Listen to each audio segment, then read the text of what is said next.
प्यारे भक्तों, सुनो बेटा, श्री कृष्ण कहते हैं जब रिश्ते रुलाने लगे तो समझ लेना अब वक्त है खुद से मिलने का, क्योंकि जब अपनों से दर्द मिले तो ऊपर वाला चाहता है कि तुम अब अपने बनो। जिसने तुम्हें रुलाया शायद वह तुम्हारा सबक था, लेकिन जो आंसुओं में भी तुम्हें समझेगा वह तुम्हारा सच होगा। रिश्ते अगर दिल तोड़े तो उन्हें दोष मत दो, क्योंकि टूटे हुए रिश्ते अक्सर मजबूत इंसान बना देते हैं।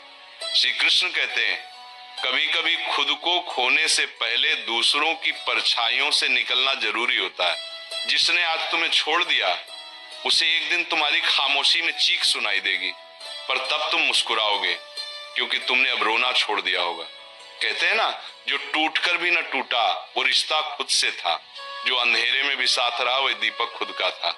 श्री कृष्ण कहते हैं जब आप खुद को नहीं समझते वही असल में जीवन की सबसे बड़ी उलझन है, क्योंकि जब आत्मा ही भ्रम में हो तो बाकी संसार की समझ क्या मायने रखेगी।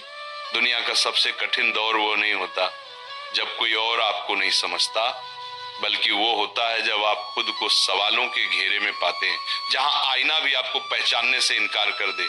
कभी कभी दूसरों को खुश करने के चक्कर में हम अपने भविष्य के बीज खुद अपने हाथों से सूखा देते हैं, फिर ना हम अपने रहते हैं ना किसी और के। खुश रहो क्योंकि तुम खुद की सबसे बड़ी जिम्मेदारी हो, और याद रखो जो बदला जा सकता है उसे बदल डालो, जो नहीं बदला जा सकता उसे स्वीकार कर लो, और जो स्वीकार नहीं हो सकता वहां से चुपचाप हट जाना भी एक परिपक्वता है।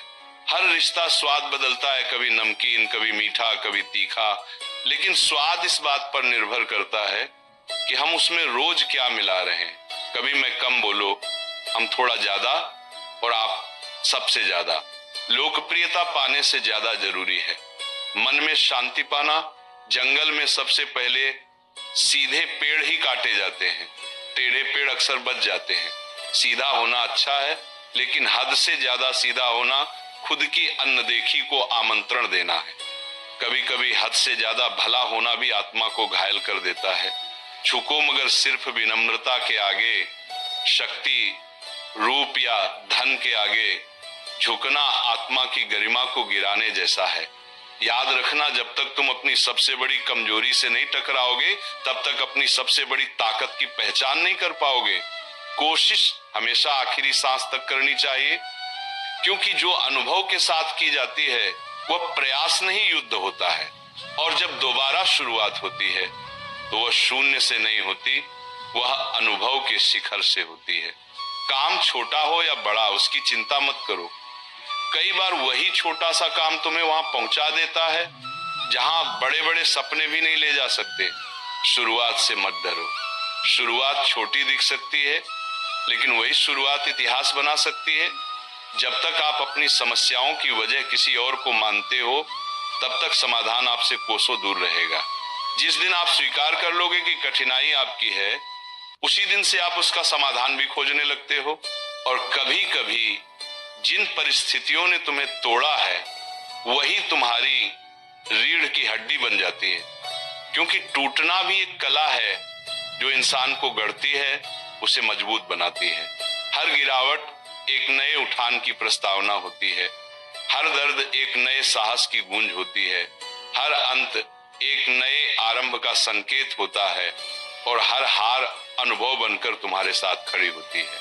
जो कुछ बचा नहीं वही तुम्हें सब कुछ बनने का रास्ता देता है, और जो कुछ नहीं था वही तुम्हारा सबसे बड़ा आधार बन जाता है। कभी कभी सबसे बड़ी जीत खुद को हार मानने में होती है, क्योंकि जो झुकता है वही गहराई से उठता है, जो देता है वही भीतर से समृद्ध होता है। लोग अक्सर पूछते हैं सच्चा सौंदर्य क्या है, और उत्तर में हम उन्हें दर्पण की तरफ देखना सिखाते हैं, लेकिन क्या दर्पण कभी आत्मा दिखा पाया है? सुंदरता तो उस मौन में होती है जिसमें कोई वृद्ध माँ अपने कांपते हाथों से बच्चों के जूठे बर्तन धोती है, वो भी बिना शिकायत के। सुंदरता उस मुस्कान में होती है जो किसी टूटे हुए इंसान के चेहरे पर फिर भी सजी रहती है। श्री कृष्ण कहते हैं विचार सुंदर हो तो चेहरा खुद ब खुद दीप्तिमान हो जाता है। जिसे अपने कर्मों पर भरोसा है उसे दूसरों की तारीफ की जरूरत नहीं होती। जिसकी वाणी से दूसरों के घाव भरते हैं वही असल में खूबसूरत है। और जो इंसान व्यवहार में सरल है, संस्कारों में गहरा है, उसका चरित्र समय की गर्द में भी अमर रह जाता है। चेहरे की सुंदरता तो उम्र के साथ मिट जाती है, लेकिन चरित्र की महक पीढ़ियों तक बनी रहती है। और फिर सवाल उठता है, क्या दुनिया में सच में कोई खुश है? हाँ, वे लोग जो जान चुके हैं कि उम्मीद करना सबसे बड़ी बेबसी है, जिन्हें यह हो गया है कि नदी मीठी इसलिए है क्योंकि वो बहती रहती है, देती रहती है। सागर खारा है क्योंकि वो सब कुछ अपने भीतर समेटे रहता है। और नाला नाला इसलिए बदबू देता है क्योंकि वह ठहरा हुआ है। ठहराव जीवन में सड़न लाता है। गति ही जीवन है। देते रहो तो लोग याद रखेंगे, लेते रहो तो लोग भूल जाएंगे, और रुक गए तो लोग तुम पर तरस खाएंगे। फिर भी लोग व्यस्त हैं दूसरों की गलतियां निकालने में, शायद इसलिए कि खुद को सुधारने का साहस नहीं होता। मगर जिसने खुद को बदल लिया वो फिर दूसरों की आलोचना में समय नहीं गंवाता। समय निकालिए आत्मनिरीक्षण का, क्योंकि समय के साथ हम बड़े होते हैं, लेकिन विचारों से हम ऊंचे होते हैं। हर बार खुद को दूसरों से बेहतर साबित करने की होड़ में मत लगिए। खुद को खुद से बेहतर बनाइए, क्योंकि असली प्रतियोगिता कभी बाहर नहीं होती। और फिर कोई कहेगा, कब तक खुद को बेहतर बनाते रहोगे? तब मुस्कुराइए और कहिए, जब तक सांस चल रही है प्रयास चलता रहेगा।